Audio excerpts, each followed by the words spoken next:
Hey everyone. First of all, happy 2018 to all of you. Um, Exciting new year coming up, and I'm really hopeful for the new improvements to pyRevit and the other ideas that we can, work on. I'm publishing version 4.5 final today. This means that the version 4.4 is officially not supported anymore, and you can't even download it. Um, I strongly advise all of you to upgrade to 4.5. It's so much better than 4.4 in terms of code improvements. It's so much faster. It's got the rocket mode. The tools are updated. The pattern tool is so much better. Then it has a new look and new features, progress bars, and a lot of good things. I almost wanted to call it version 5, but then I just ended up because there are very few API breaks, so I just added 4.5 to it. Um, this I'll be showing you. If you go on the blog, you'll see a new blog post with a link to the video for this. This is going to be the video, the quick video, just to show you what has changed really from release candidate to version 4.5, which are not really many. Let's dive in and quickly talk about those. The make pattern tool, it's one of the biggest changes in this version is probably for this is the make pattern tool. So previously make pattern tool, you had to have some lines and drafting lines and stuff selected to be able to use this tool. Now you don't have to.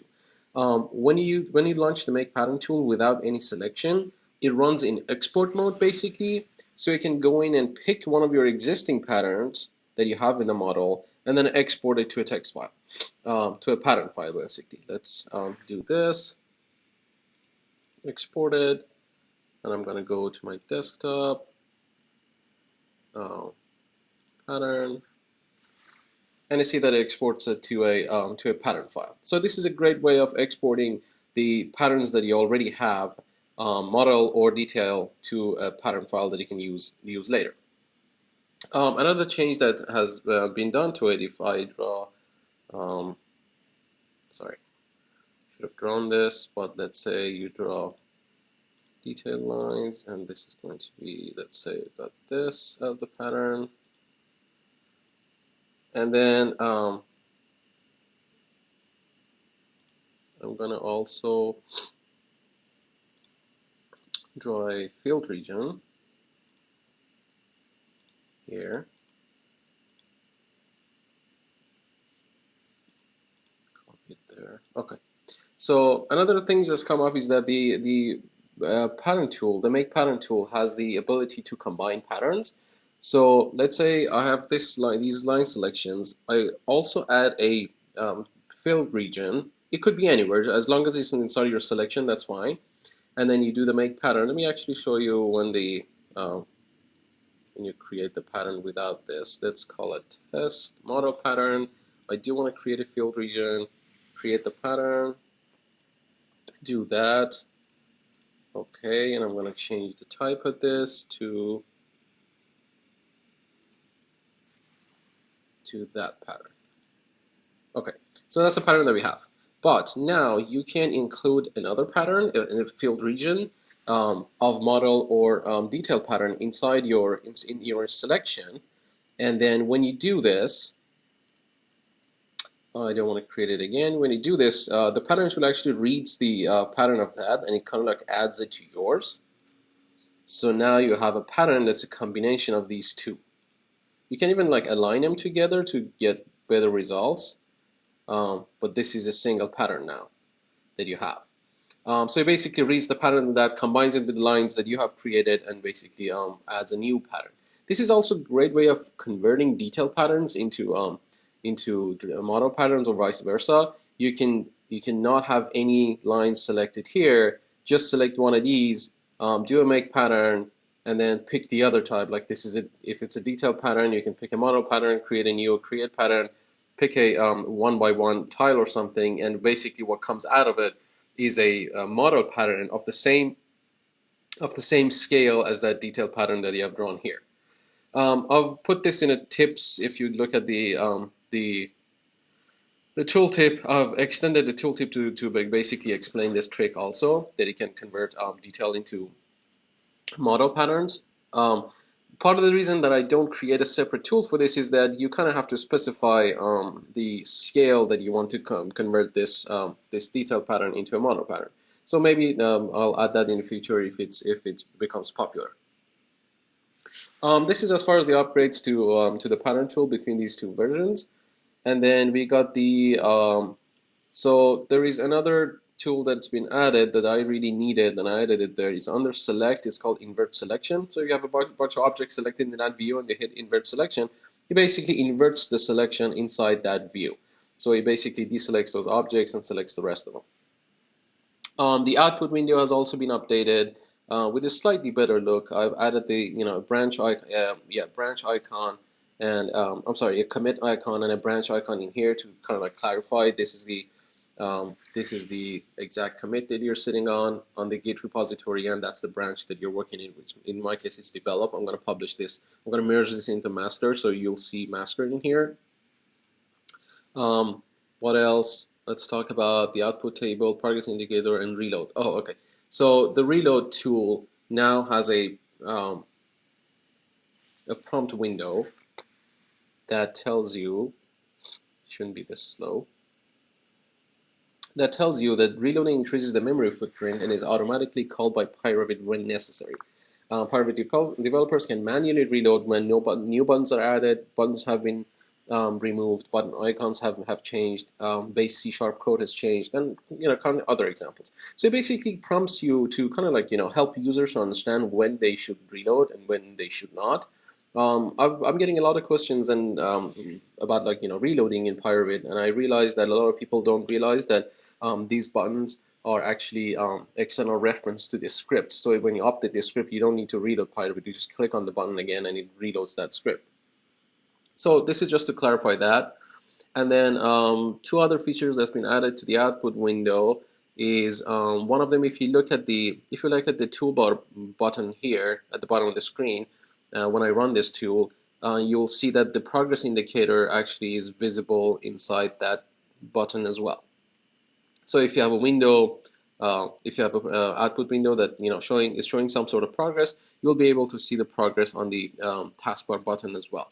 Let's do it again. If you look at that, so it goes just like this one. This is helpful if you want to minimize your Revit or switch to other applications and stuff like that, and just monitor the progress on the taskbar.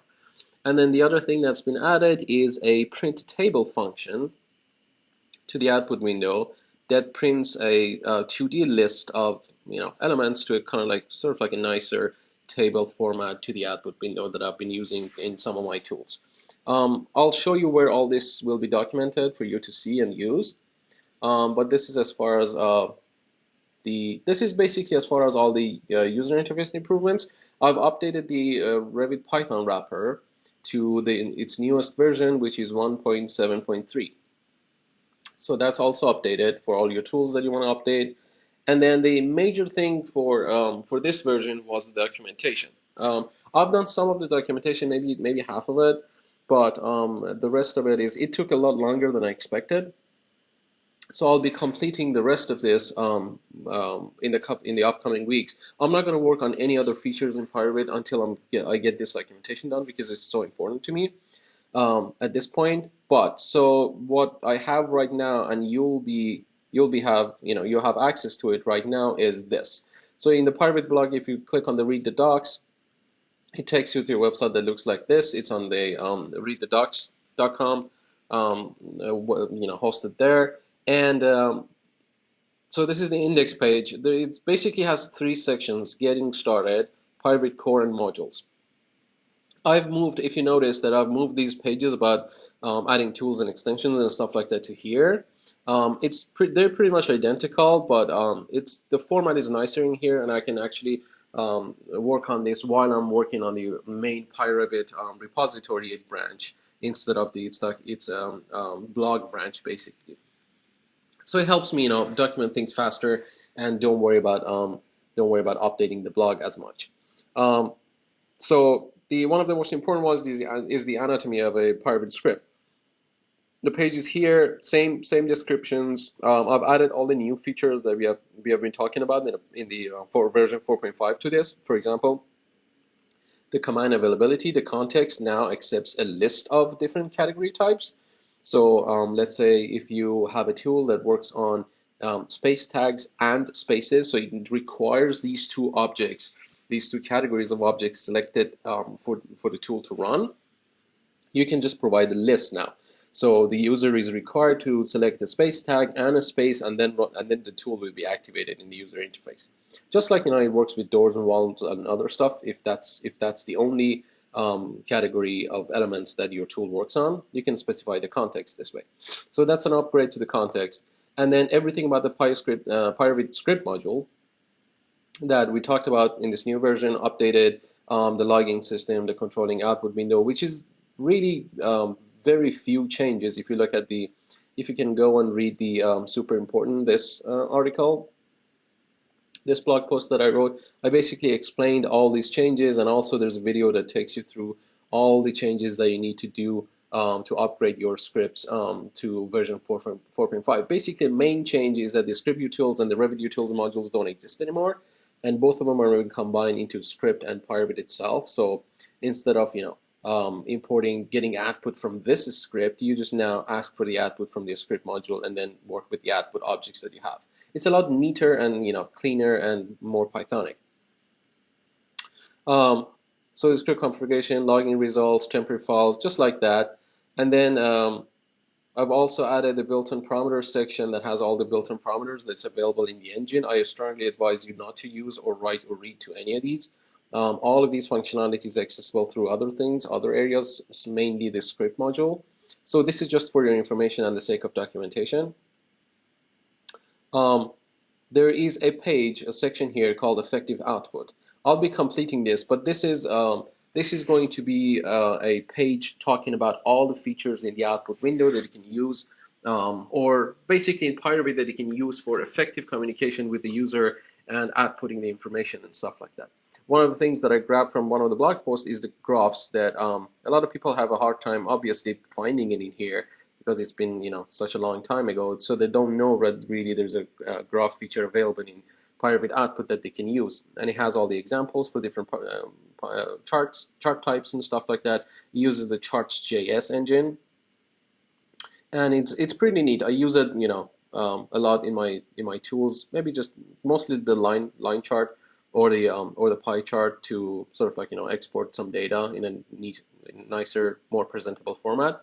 But it's fairly easy to use. All the other stuff like progress bars, standard forms, clickable element links, and the other features will be coming up. I'll put these stuff in here, and the upgrade about the printing a table also will be here that we talked about. And then there's another page on keyboard shortcuts. You already know about Shift click, Control click, and Alt click. There are two other key combinations have been added to this. One of them is the Control Shift Alt click, which is the Reload Engine. This is only available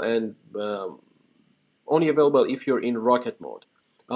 So when you're in Rocket mode, every time you click on a tool, the pyRevit uses a cached engine.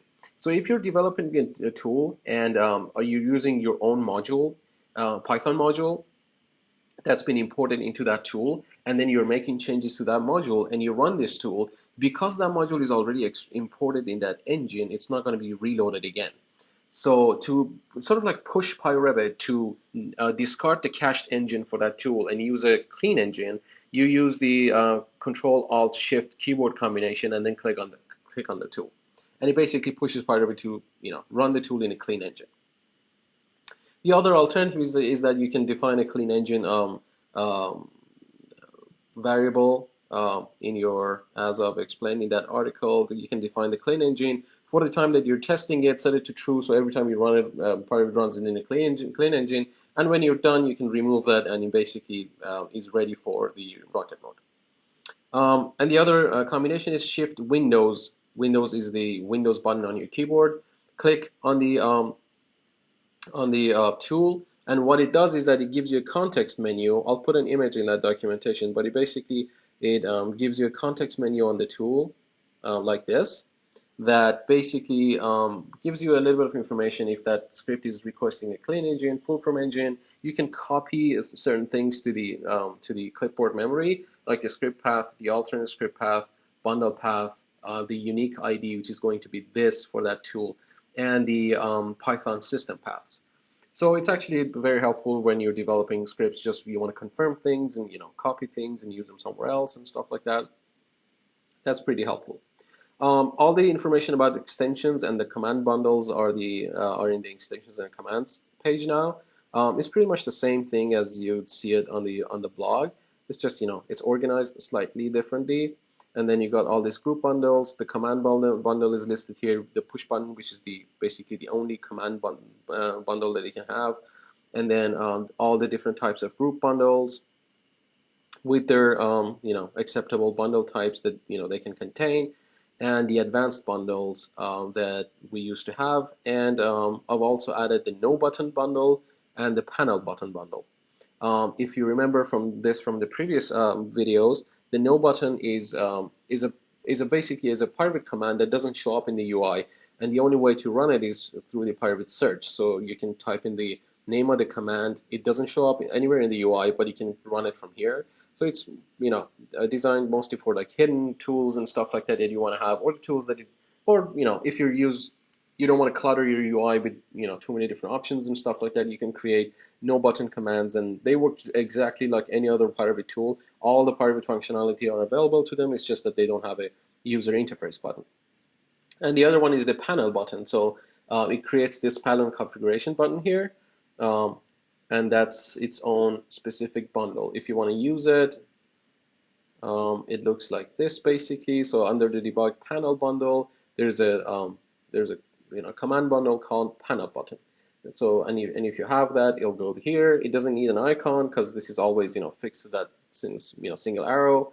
And then when you click on it, it runs your tool. It works just like any other pyRevit script. You can even all the functionality like alt clicking and stuff like that are available on this tool as well.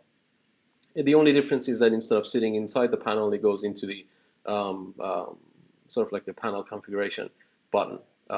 So if you already have a panel of set of related tools and there's a configuration button for it, you can just rename that to panel button, and it'll go here, and you can get rid of the icon and stuff like that, and basically save some space in your panel. So that information is here as well. The rest of these 3 pages are not completed yet, so I'll be working on explaining the pyRevit configuration, the usage logger system, if you want to set it up and stuff like that, and the pyRevit installer later.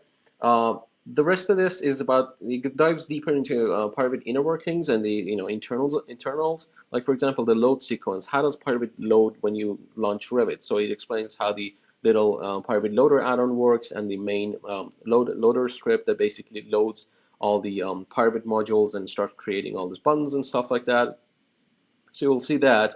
And then the rest of it is the direct documentation of all the modules, all the little basically Python scripts that are inside pyRevit library. As an example, pyRevit.script that we talked about, the full documentation for it is here. All these documentation are basically separated into 3 different components: the usage, the documentation, and the implementation. And I'll explain to you how this works. Usage basically gives you a very simple example of how this module is being used.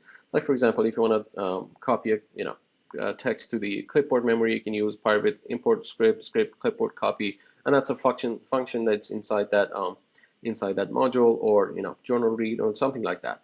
And then the documentation goes through all the functionality that's inside that module. So you can see the name of the function, the input parameters, arguments. Some of these functions even have an example if they're a little bit more complex, a detailed explanation of all the arguments, the return types and stuff like that. So we'll see all these functionality in here, and I've tried to make it as clear as possible. So you can search in here, and they're also all linkable. So in the future, I can provide, or you can provide direct links to this if you need to. And the last part is the implementation, which is basically the exact direct source code copy of that Python script that is sitting in the documentation for ease of access. So if you have a question about like the implementation of any of these functions, you can just search for it and go down in here and find it and see how it's working. This is as far as it goes for the documentation and the updates of this. I'll complete complete the rest of these pages, and I'll keep you posted on it. The way I've organized this is that if you guys want to develop for pyRevit or use pyRevit, if you read this section, the Get Started section, you'll have 99% of what you need to know about pyRevit. If you want to contribute to pyRevit core and improve it and stuff like that, not necessarily the tools, just mainly the core, then you probably need to read the second section, which is the pyRevit core, and explains how the current pyRevit works and stuff like that. And this is not the full extent of it. I'm going to be adding more pages to this as I'm going through the full documentation of the core features. But for now, bear with me. It'll be completed soon. That's it. I think I'm going to close the video with this. Let me know if you like the updates to the Make Pattern tool. I'm excited for those, and I hope you like them too. Thank you.